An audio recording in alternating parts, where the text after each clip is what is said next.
From the Woodshed, a casual conversation with Chase Morrill and Ryan Eldridge from Kennebec Cabin Company, the team that inspired the hit show Maine Cabin Masters. From the Woodshed is brought to you by Nelma, see the stamp, trust the quality. By Hero Media Arts, connecting small business with new customers. And by Hammond Lumber, your building project partner. Now, from the Woodshed Studios at KCC headquarters in Manchester, Maine, it's Chase and Ryan. From the Woodshed, I'm Chase Morrill. With me, as always, Ryan Eldridge. Hey, everybody. Maggie Morrill. Hi. We're here to talk about all things Maine, all things cabins, and all things Maine cabin related. Our guest today is Andy Shepard, the GM and CEO of Saddleback Mountain. You can find out more about us at KennebecCabinCompany.com, MaineCabinMasters.com, Facebook, Instagram, our YouTube page. Check out our online store for great merchandise, shop.KennebecCabinCompany.com. We always want to thank our sponsors, Nelma, Nelma.org, EasternWhitePine.org, SprucePineFur.org, HeroMediaArts.com, and Hammond Lumber Company, the official building materials supplier of Kennebec Cabin Company. What episode will he be able to do that by memory? What season, what episode? I think the more we do it, the less I'll be likely to do it by memory. Right? Yeah. But things are going well. Yeah, things are going good. Super. Better than I feel like this week was better than the last two. All right. We're in terms of everything, right? Yeah. Weather, energy. Energy's big. We got a little taste this summer. Spring's coming. Yeah. We're making good progress on the camps. A lot of the permits are done. We still haven't broken ground at the woodshed, but knock on wood, that's happening Monday. Yes. I think we need a golden shovel and everyone from the town to come help us break a ribbon. Giant scissors to cut a ribbon. Good way to get out of school. Ribbon cutting ceremony. That's the worst thing to get out of school. Why? I don't want to come to that. You don't want to? All right. You can go virtually to school while we're doing it. You too. You can't virtually cut a ribbon, though. Yep. So April vacation's over. Kids are back in school. Final push till summer. 6 weeks till summer vacation. I think it's more than, I don't know. What does back in school mean? What do you Back in virtual school? No, back in person learning. Real learning. I mean, I go 2 days a week. Tough. Or three. It was a 2 tough. or 3. It was a different April vacation. Just trying to find stuff to do because, you know, it's got to be outside stuff. We took a trip down to Pembroke Beach one day. It wasn't that bad. Wasn't that bad? No. She loved it. She didn't have to do much. Not these days. Not these days. Some schools are making people go back full time. Could you imagine going back for like the last 6 to 7 weeks, going into summer like full time? That's just cruel. I wouldn't even make you do that, Maggie. At all. No, I guess, yeah. No thanks. No, thank you. But I think things are looking good for being back to normal after this year. You know, back in school in the fall, hopefully. And yeah, we're just about wrapped up with new episodes airing. Yeah. And now the episodes are airing on Discovery Plus. Yeah, the kids tell me that's big, isn't it? What? That's a big deal. The kids say it's a big deal. I do see ads for it.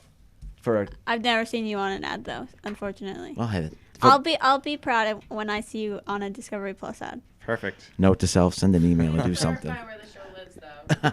The show is still on DIY channel. We're still on DIY. Yes. Yes. It's We still live there. there. Find us there. Yeah. Or go to Watch us our there. social media platforms because our lovely buddy David Lisk. Well, I mean, he's got all the information. Some of these guys out there, our friends, like have all the information.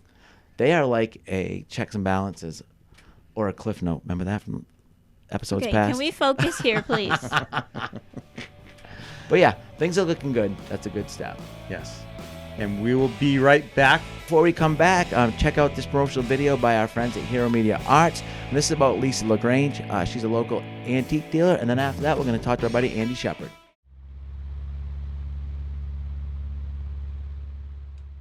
Things that we surround ourselves with need to have some sort of value to us. What's important to one is not important to the other. Everybody thinks they've got something of value, and a lot of people do. It's just not always what they think it is. People don't know what they have, and they keep the stuff they think is valuable when really what we want to do is go through the dumpster you just filled. Different people have different perspectives on their stuff. It's that person's story, and it's what's important to them. Sometimes people are really unburdened by getting rid of that stuff, even though the person sitting right next to them may be the person that wants to seek out their family history and have the tangible photo.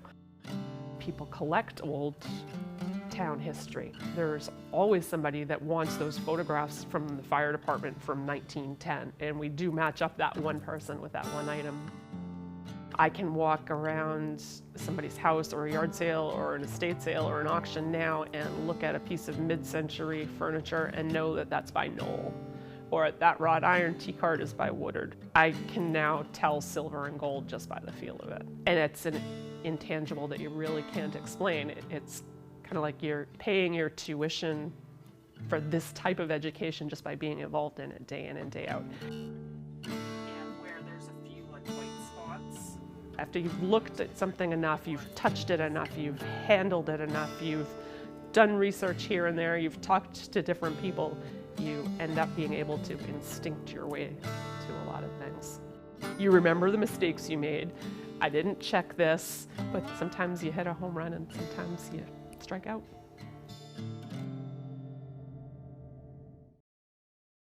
All right, and we are back with our guest, Andy Shepard. Andy, thanks for joining us.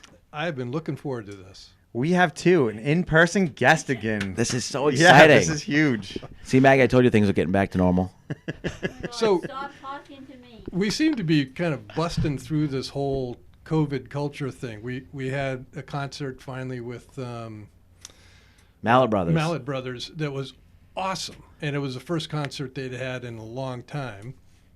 Now I'm here as the first guy on your show in a long time, so I'm feeling like a trailblazer. You are a trailblazer. And at the Mallet Brothers concert, not to change the subject, but was Baxter Bruin was there. I saw that. Baxter yeah. Bruin was there. And our weekly guest segment is brought to us by Baxter Bruin. So today, Chase and I are going to try a staycation land. And would you like a water, coffee, or beer? I'll take one of those. You want one of those? Perfect. Andy, can you pull the mic a little closer to you? And I don't. It's so weird to say that in person. That's right. Normally we're like doing it virtually, and Does this look extra tall? that is extra tall. So It is, right? I wouldn't say Baxter Brewing was there. I would say a whole bunch of Baxter Brewing was there. Oh yeah, exactly. There were a lot of those on the beach. Yeah. So yeah, we're gonna do the staycation. We were on the hazy IPA for a while, but we finally got off that. So that's yours. That cup is your parting gift, and Oh, God. cheers. How lucky am I? Cheers. Cheers. I'm going out of the can. Don't judge me, Andy. Okay. Well, that ship's already sailed, right? Yeah, so I made it up that day. What a great day. Just to be Yeah. the skiing. The weather was good. Music going on. It kind of felt like normal. It was not going to be a good day until we announced that you guys were going to be there, and the weather forecast changed almost immediately. Which is the exact opposite that happens to us in real life. That's good, though. Yeah, very good. Yeah. Don't be surprised if we have a big weekend and you get a call. Hey, any chance you guys want to come show up? Bring the sun with you. Bring the Yeah. sun with you. Yeah. So how did you get, well, first off, congratulations for a great season at Saddleback. We loved it. We made it up there. It seems like it was a fun place again. Just everybody in the community, everybody in the state was just happy to see it open again. Yeah. So congratulations. And how did you get involved with it? First of all, I get way too much credit for what happens at Saddleback.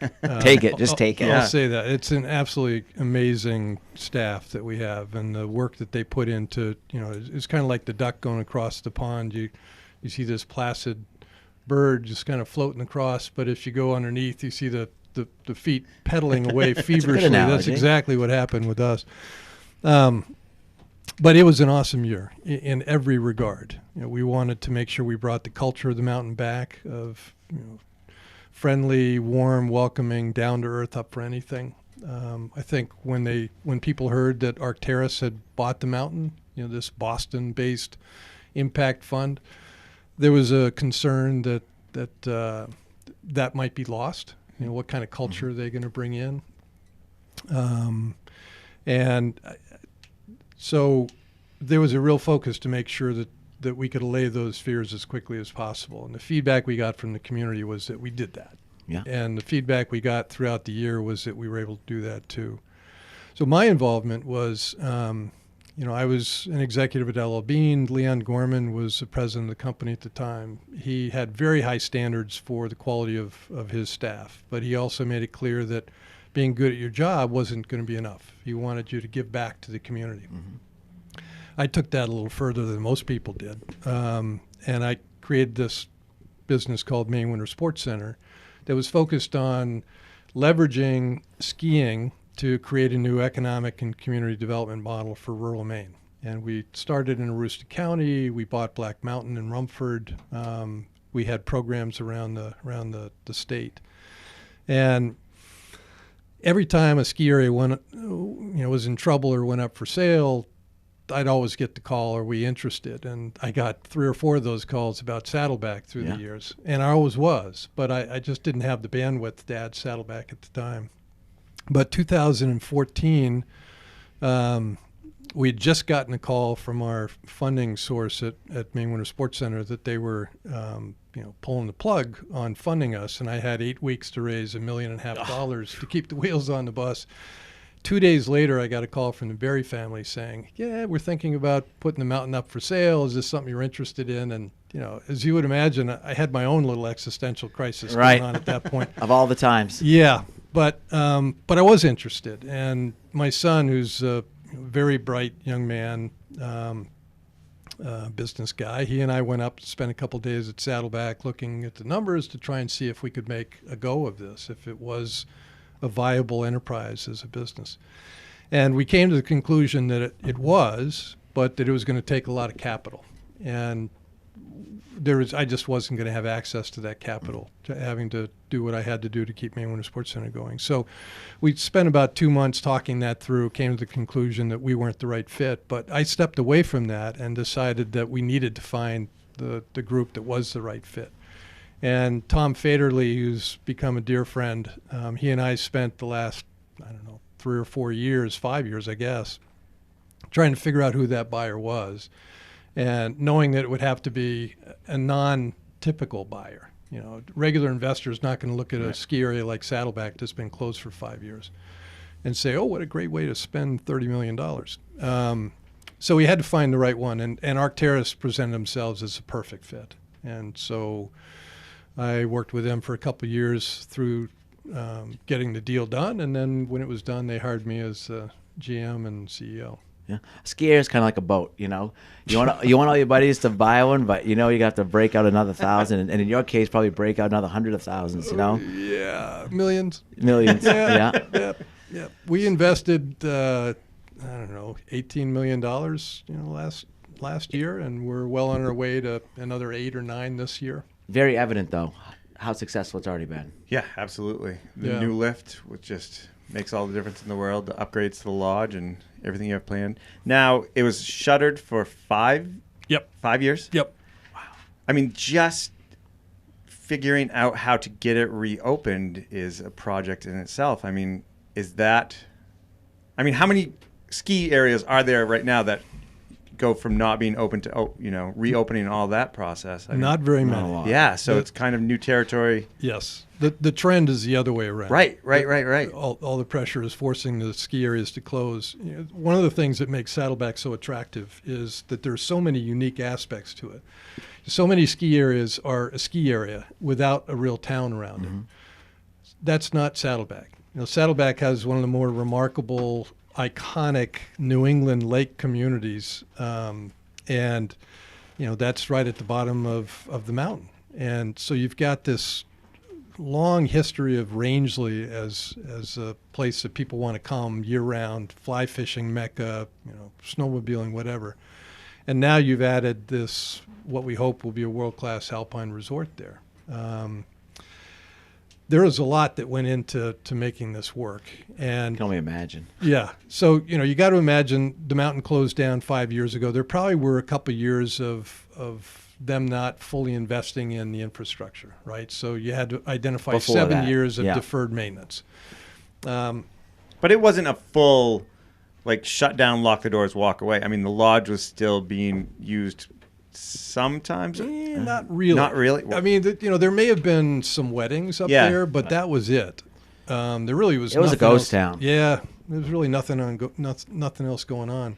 So 7 years of deferred maintenance, and then you had to figure out why did the mountain close in the first place, Right. Yeah. and try and solve for those problems. So that's the new lift, the lodge, snowmaking, those kinds of things. And then you add, oh yeah, by the way, we've got this COVID thing Yeah. going on. Well, that's one of the biggest accomplishments I think you guys need to take to heart is that you guys did this in this time, you know? Yeah. And to think that you guys had the successes you did this year, you got to remember, like, you did it in a COVID year. Like, you did a darn good job. You know, that's just the tip of the iceberg. I think, you know, you're going in the right direction. I appreciate It's that. got to be hard, and you know that, and I know that, but the guys look at the numbers, like, you know, that aren't in the ski area. It's got to be hard for them to, like, just hold on. We're seeing the energy build. You know, we're feeling it. You know, we know the town relationships coming along, but yeah, kudos to you guys. Well, you know what happens is you have people who, when the mountain closed down, who come up with a whole different routine for their lives. They'll do something other than alpine skiing, or they'll alpine ski someplace else. And if that is set for 5 years, it takes a while to overcome that inertia, to get people to say, yeah, Saddleback was awesome, but yeah, I know where to go with this place. I know the restaurant to eat at, that kind of thing. What we're seeing from the research we're doing and just from talking to people at the mountain, they're loving the experience that they're having. And so I'm hoping that that transition will happen more quickly than, you know. I think we could say firsthand we did. I spent a handful of weekends up there. You know, I was a tried and true sugar loafer. I didn't learn how to ski until I was 20 years old, and went to Maine Farmington. You know, and I grew up skiing there. But, you know, this winter going over to you guys, it was just the atmosphere was better. And, you know, I love that you had the towns there. Yep. You know, when we worked up there 3 summers ago, I really fell in love with Rangeley because all you think is it's a fly fishing town. But there's a hardware store, there's a pharmacy, you know, there's a community there. Great restaurants. Yeah, there's a lot of stuff to do. And people have been doing it there since the 1880s. Right, I mean, right. Rangeley has been a destination for kings and queens and presidents of the United States. And I brought my queen up. Oh my god. Charlie made it up there? Charlie made it up there. And we're not even talking about potential, but I mean the acreage you guys have and the room for the town, like there's a lot of potential up there as well. We've got 6,400 acres that we own. And it's one of the more remarkable examples of a northern boreal forest. And we, like every ski resort in the world, we're going to have to develop also. But how we develop is what will define us. And our commitment to doing that in an environmentally sustainable way, with keeping animal and bird habitat in mind as we develop those kinds of things. Those are core values of ours. And we're committed to making sure that we continue to follow those values.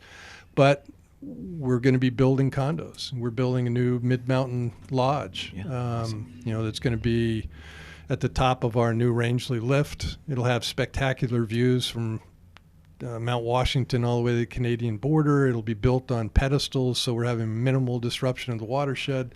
It'll be almost entirely enclosed in glass. Cool. The glass will be the kind of glass that birds will see as a barrier and won't fly into. And the roof is going to be this undulating sod roof with native low bush blueberries. Not exactly your kind of building style, but it's really important where we're building because you won't be able to see it from the Appalachian Trail. It'll provide habitat for birds, and unlike most buildings at that elevation that have as few windows as possible, so you're being energy efficient, this will make sure that you're immersed in the environment, and it's going to be spectacular. So the AT actually crosses Saddleback? Right over the top. Yep. So how does that affect, besides, building specifically to camouflage from it, are there, which was first? AT was there before the mountain, yes. The ski resort? Yeah. And then it's kind of a... Yeah, so, if you look back, 25, 30 years ago, Sunday River, Sugarloaf, Saddleback were all pretty comparable in terms of their development, where they were, number of lifts, number of skier visits, that kind of stuff. The owner at the time was trying to build over the backside of Saddleback, and the National Park Service and the Appalachian Trail completely shut him down for a decade or more, costing him millions of dollars in legal fees, and the result was that Saddleback kind of just was holding ground while everyone else was on this growth spurt. So the first thing we did when we bought it was, I reached out to the Appalachian Trail. I hiked the Appalachian Trail in 1978. Oh, wow. Reached out to Maine Audubon, reached out to Trust for Public Lands. I had worked with all these people with Maine Winter Sports Center and, my L.L. Bean days, so I felt like I had street cred with these guys. Mm-hmm. And walked them through our commitment to the environment and what we wanted to do, that we were trying to establish a different path for an alpine ski area. More like Sundance than any other ski area would be, and they partnered with us. Oh, that's awesome. I wanted to make sure we took the group that would typically be the opposed to you, yeah, and made them partners, and that's worked out well so far. Nice.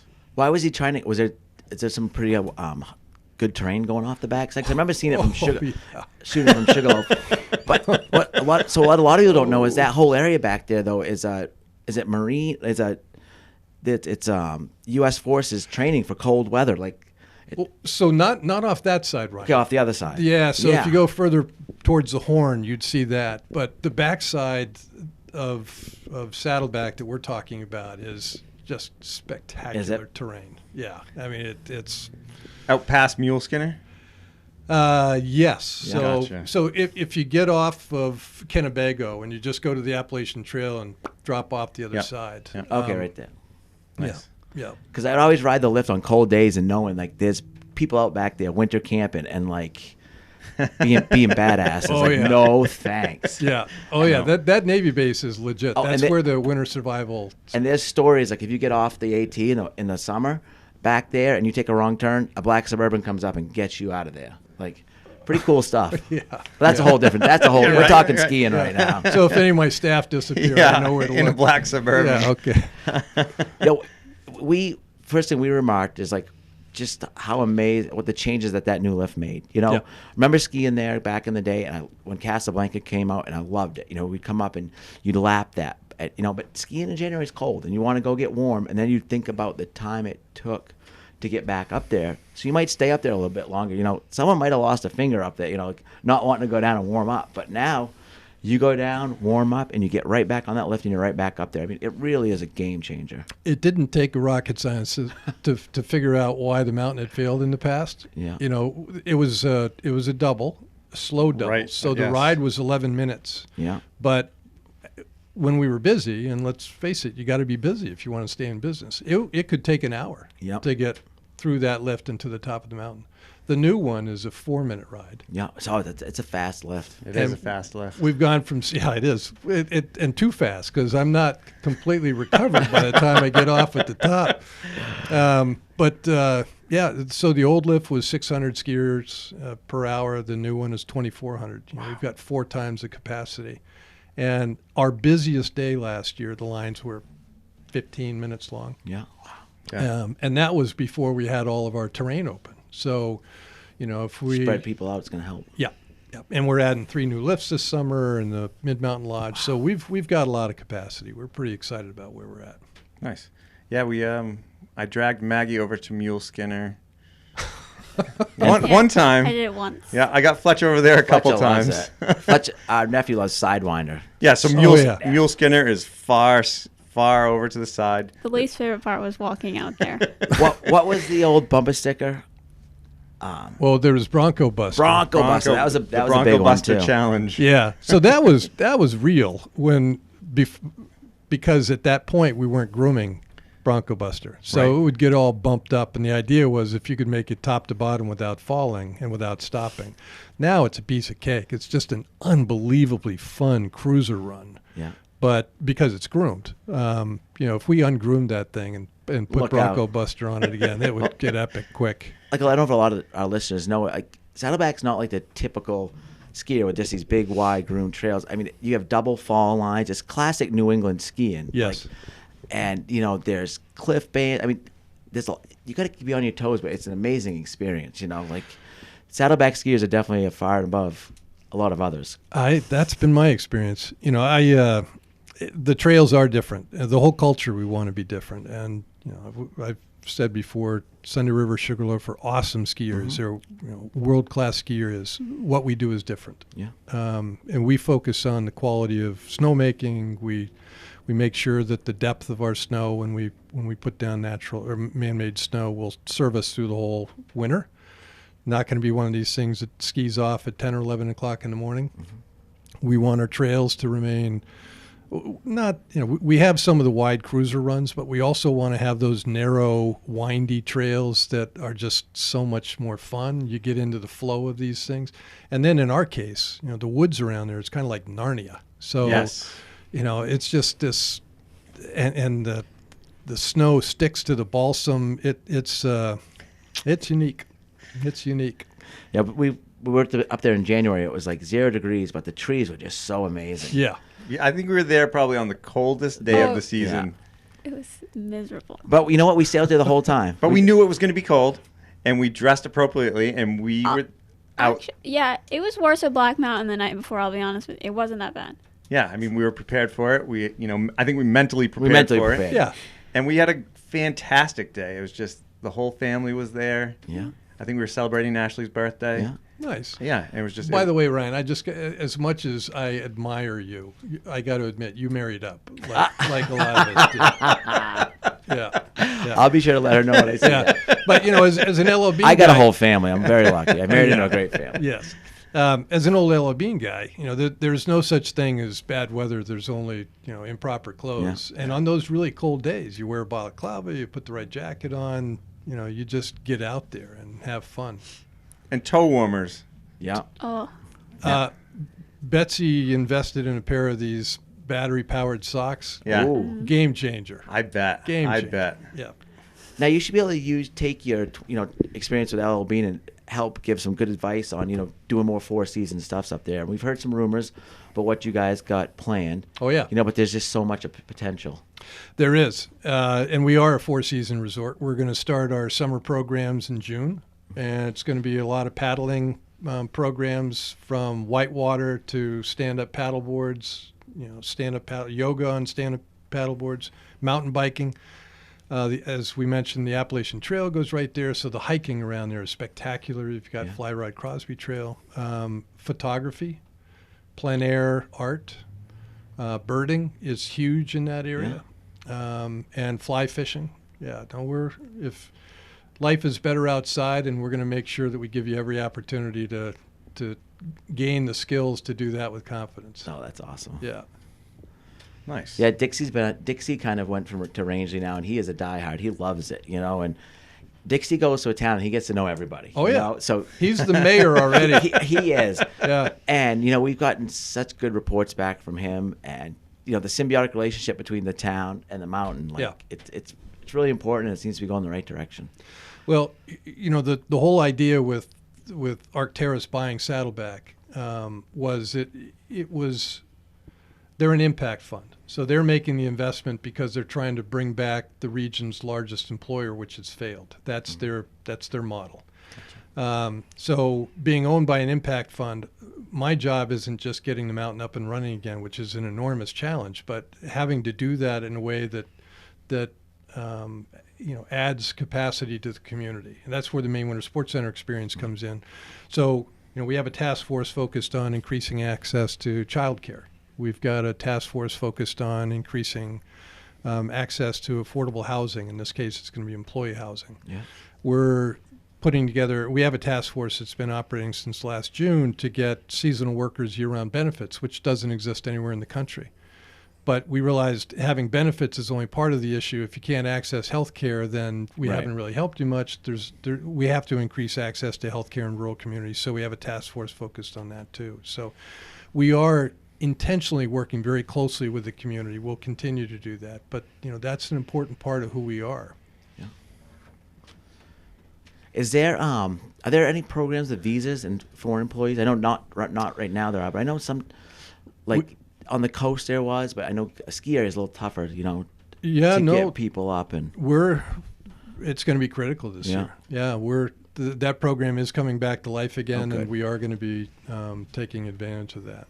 And, when I went out west, worked at a ski area, that was the one big thing, was employee housing was big. I was 19 and, I didn't make much money, but I didn't need that much money because I got cheap, inexpensive housing, and I just had the time of my life. You got employee housing? Yeah, in Steamboat. Man. I lived You lived in Steamboat? Yeah, I lived in the ghetto in the meadow.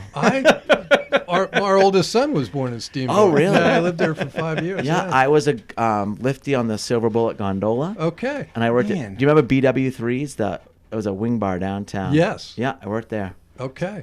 Yeah. So I had a mountaineering ski shop downtown that was Really? right across the street on Lincoln Avenue, right Yeah. across the street from the movie theater. The marquee pointed in yeah. our back door, or in our front door. But yeah, I love Steamboat. I followed a bunch of Farmington people out there. Yeah. Yeah, so I took a year off, half a year off from college, went out there and became a ski bum. It was fun. I can see came that. back though. Yeah. Yeah.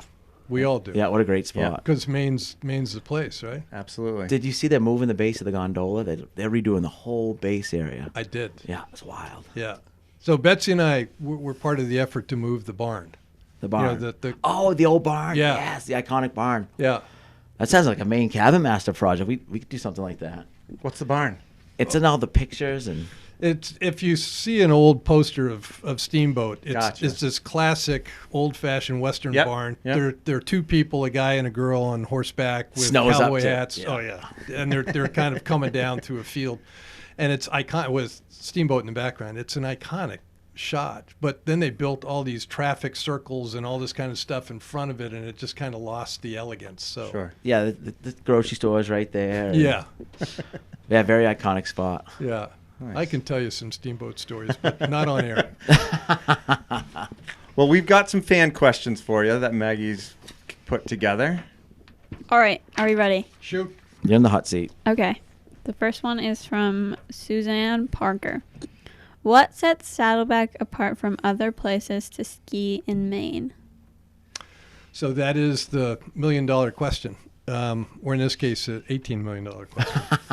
I think the answer to that is the culture that we're looking to recreate and sustain is different. Our focus is on 100% on our guest experience. We make some sacrifices in terms of profitability probably to focus on that guest experience, but we also think in the long run that's going to be a better business model for us.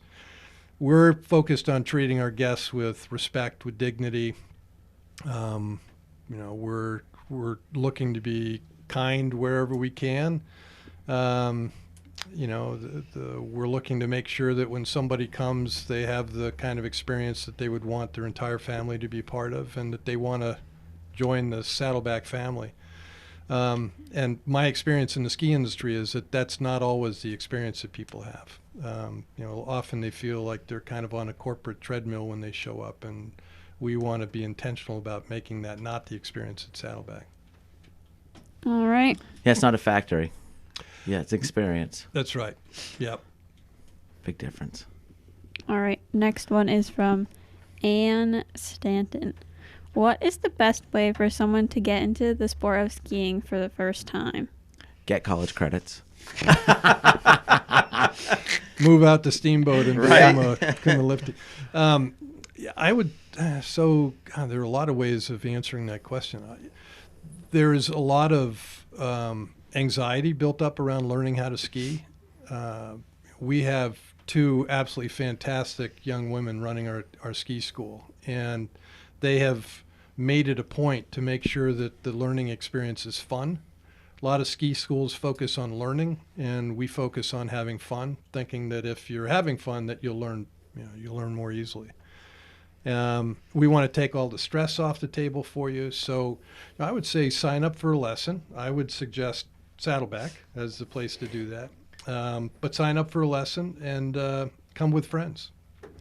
And state of Maine has a lot of good programs too, right? Like for, is it 5th grade or something? Like, Yeah, there's the passport program for kids. yeah, a lot of programs throughout all the skiers. You guys have worked together, right, to get kids skiing. Yes.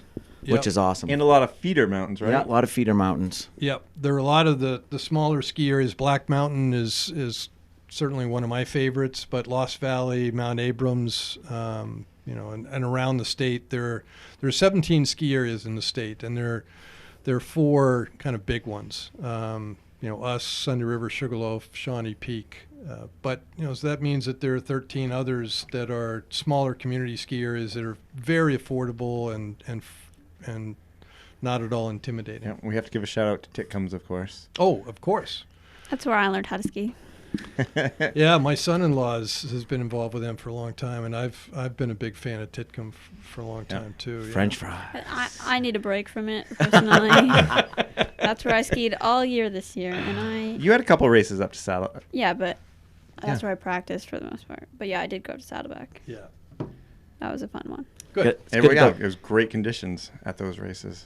As you get older, you gotta- One of them was. One- We had a few she's honest. injuries. True. Yeah. All right, last one. Okay. From Tanya Lewis. Now that the first season is over, what's the biggest thing you've learned? Good question. Probably to take a day off during the season.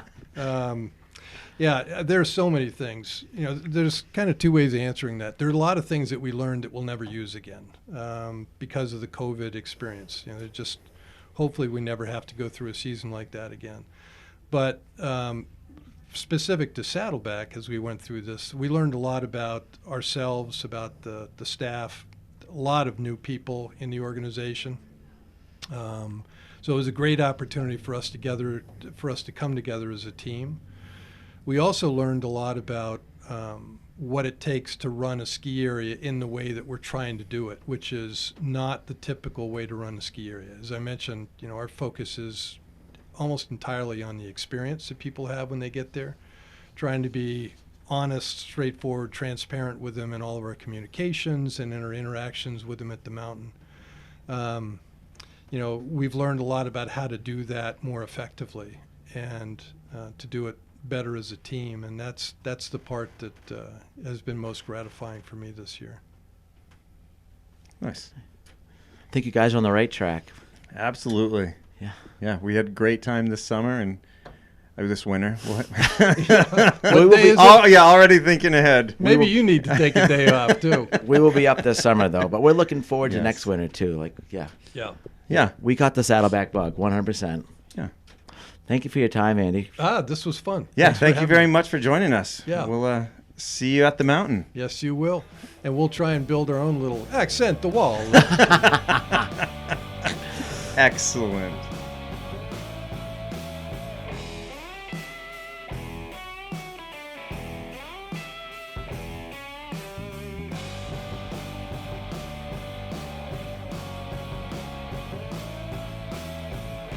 All right, now we are on to Project Pointers, brought to us by Duravent. If you have a project you want some help with, submit a short video and questions about your project to podcast@mainecabinmasters.com. Include your name, location, tell us about your project, show us your video with as much information as you can. We're laughing because there's a still shot of how the video comes up, and it has quite a lock system on it. Yeah, no B&E if this... But yeah, submit a video and we'll try to answer it as best we can. Podcast@mainecabinmasters.com. And word on the streets, this is a long video, so we're going to play it. Maggie's going to talk about it, and then we'll go from there. Look at that. I want to know. I'm wondering where this is going to go. Find out. All right. This is from Jack. He says, I had a workshop for my wife built for her custom dollhouses and stained glass about 15 years ago. We questioned the gravel pad it was built on, but was told it would work. Within the first few months, the foundation sank on the back right side, and as a result, the front doors would not shut. We called the company that sold it to me, and they did a series of Band-Aid fixes and went as far as to call the original builders that were contracted out to fix the problem. The builders came out and jacked up the shed on the front left corner. We were able to shut the doors for about 6 more months before it got worse.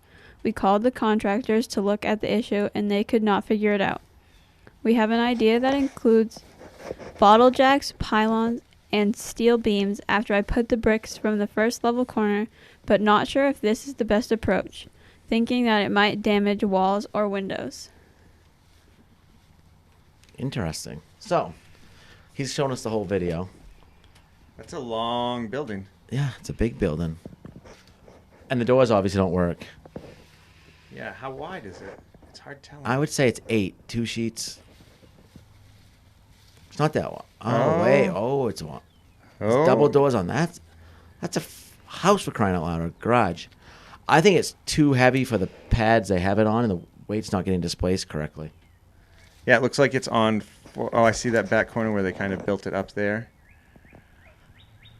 I think you could use I-beams, steel I-beams, or even 6x6s. Pressure treated. You know, something. And I think it looks like it needs to get. All right, I think we saw enough. Yeah.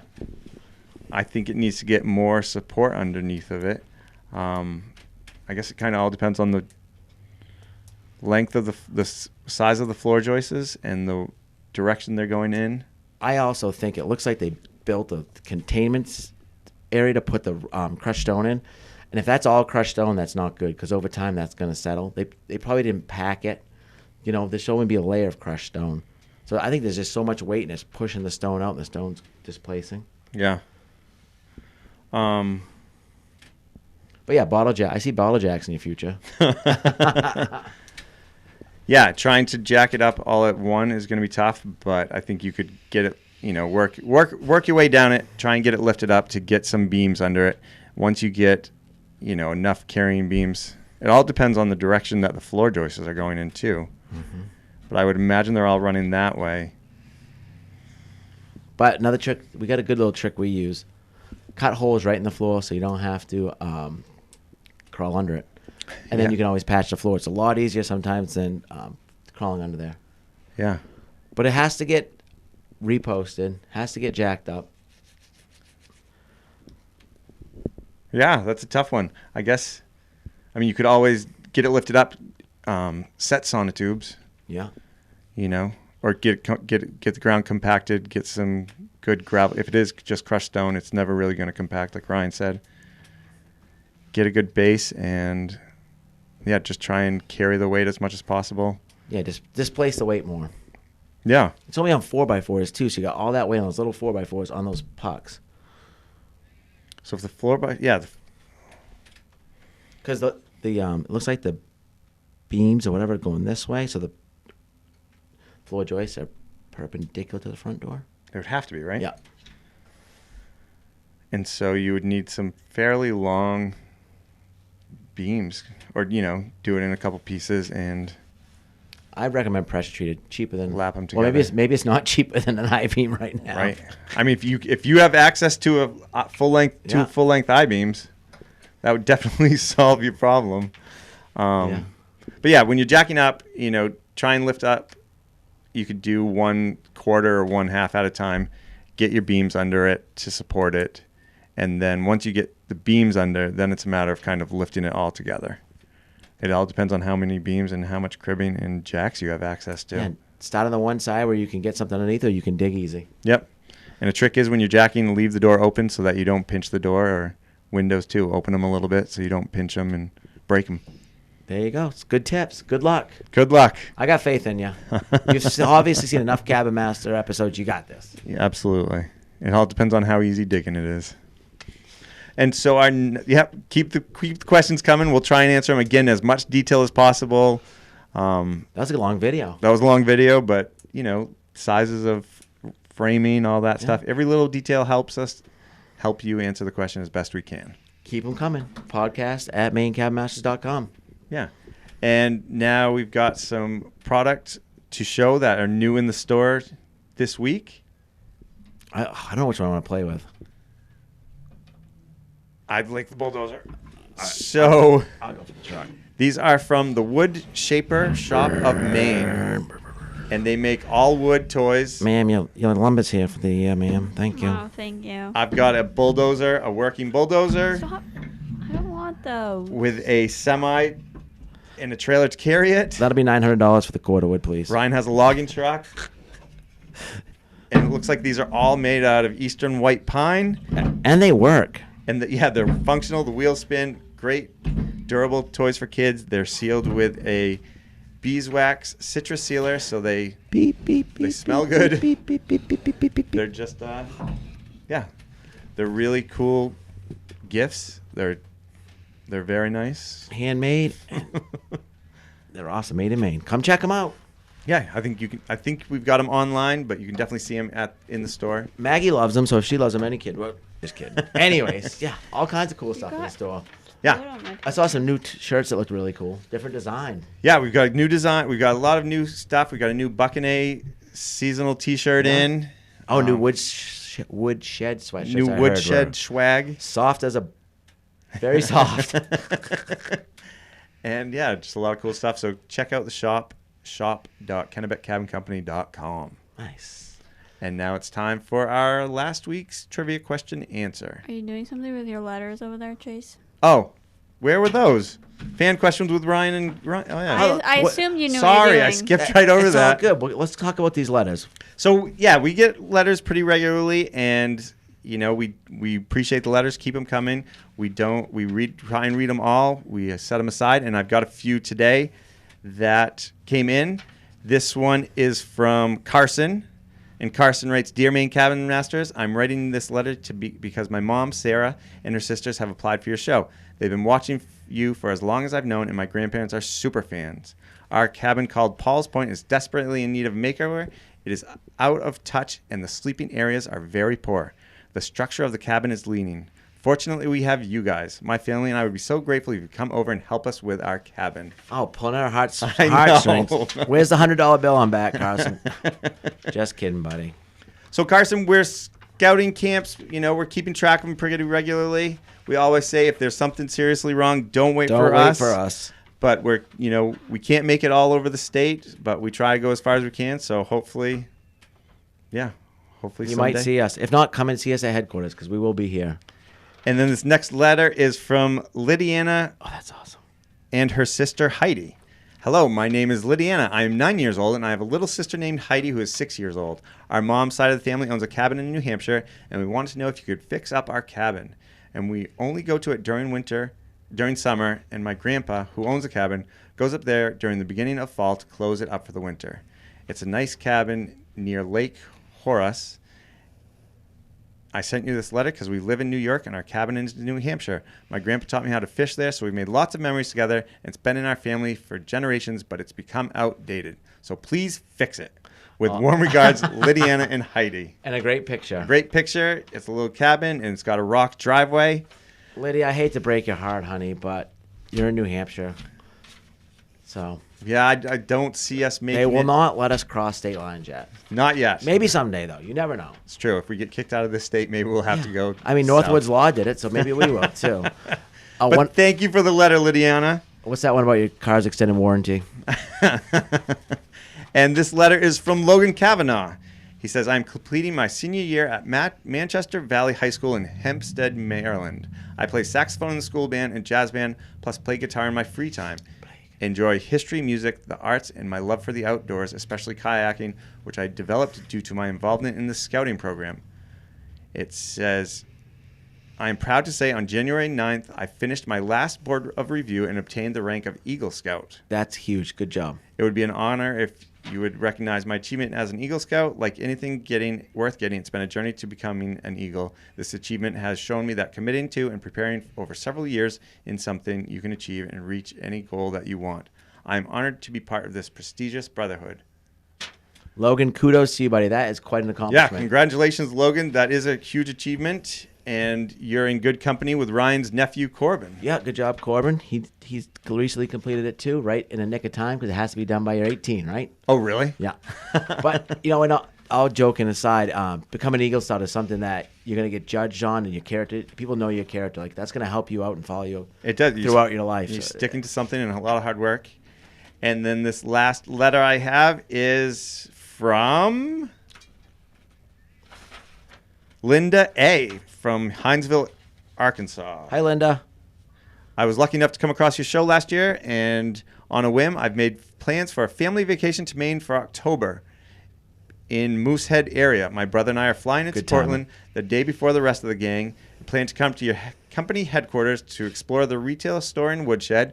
Excellent. Come on up. Worldwide headquarters. We've got a VRBO set up on Moosehead Lake for a few nights and are wondering if there's any suggestions of things to do. We enjoy kayaking, hiking, moose watching. So, Up to Moosehead. There's all kinds of good stuff. yeah. If you get a chance, go over to Kineo.